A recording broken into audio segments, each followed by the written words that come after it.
आयो हो हैन। अब यसमा चाहिँ के हुँदो रहेछ भन्दा पोषक आहार हुँदो रहेछ, इनर्जी हुँदो रहेछ। इनर्जीले के गर्छ, रोग लाग्न दिँदैन। रोग लाग्न नदिनको लागि यो खाने लागेको छ त खान परिहाल्यो, लाग्न नदिनको लागि त हामीलाई राम्रो खानेकुरा चाहियो नि त। अब स्याउ किन खाने, अङ्गुर किन खाने, फलफुल किन खाने भन्दा रोग लाग्न नदिने खाने हो। अब एउटा स्याउ खायो भने 1 तत्त्व पाउला, 2 तत्त्व पाउला, तर 45 वटा भिटामिन त पाएन नि त। एउटा अङ्गुरले 5 वटा दिएला, 45 वटा त दिँदैन नि त। यसले के गर्यो, 45 प्रकारको हाम्रो शरीरलाई दियो। भिटामिन सी बाहेक सबै दियो। सीको लागि हामी के दिन्छौँ, अमला क्याप्सुल दिन्छौँ। जो भिटामिन सी नभए हुन्न हाम्रो शरीरलाई। अब हेरौँ यसले कतिको इनर्जी दिँदो रहेछ, छ कि छैन।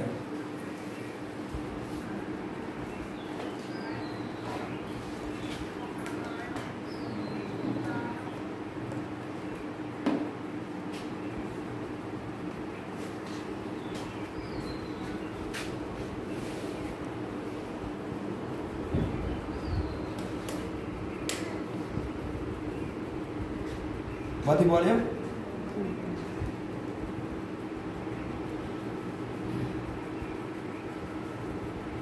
यहाँ के छ, करेन्ट छ, बत्ती। करेन्ट भनेको इनर्जी केबाट बन्छ, पानीबाट। पानीबाट इनर्जी बन्छ, इनर्जीबाट बत्ती बन्छ। सेम जसरी बत्ती बल्ने प्रोसेस त्यो हाम्रो जुन उसमा छ, हाम्रो शरीरमा पनि त्यही मेकानिजम छ। खाना खान्छौँ, खानाबाट इनर्जी बन्छ, इनर्जी बनेपछि बल्ल हामीले काम गर्छौँ। इनर्जी नभए हामी काम गर्न सक्छौँ त? हिँड्न डुल्न बोल्न काम गर्न सकिन्छ त सर? शरीरमा इनर्जी चाहियो। इनर्जी केबाट आयो, खाना। खानामै इनर्जी नभएपछि कहाँबाट आयो, आउँदैन।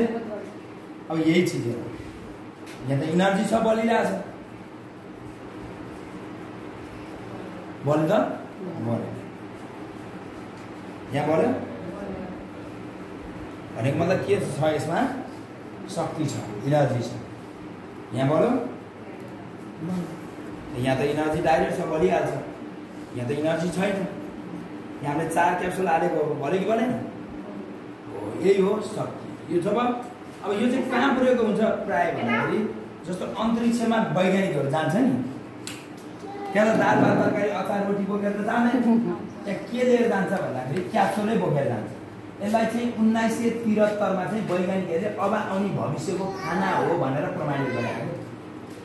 यसलाई भोलि खानेकुरा पाएन भने पनि क्याप्सुल खाएर मान्छे बाँच्छ भनेर पेट अगाउनु न, तर शरीरलाई चाहिने पोषक आहार चाहिँ यसले। तपाईँले भात खानु भएन, तर 2 देखि 4 क्याप्सुल खानुभयो भने तपाईँलाई शरीरलाई भातको भन्दा बढी चिज चाहिँ यसले दियो। पेट चाहिँ अगाएन। यो यस्तो चिज, यो चाहिँ स्पाइरुलिनालाई के गर्ने, यसरी खाने बनायो भने है।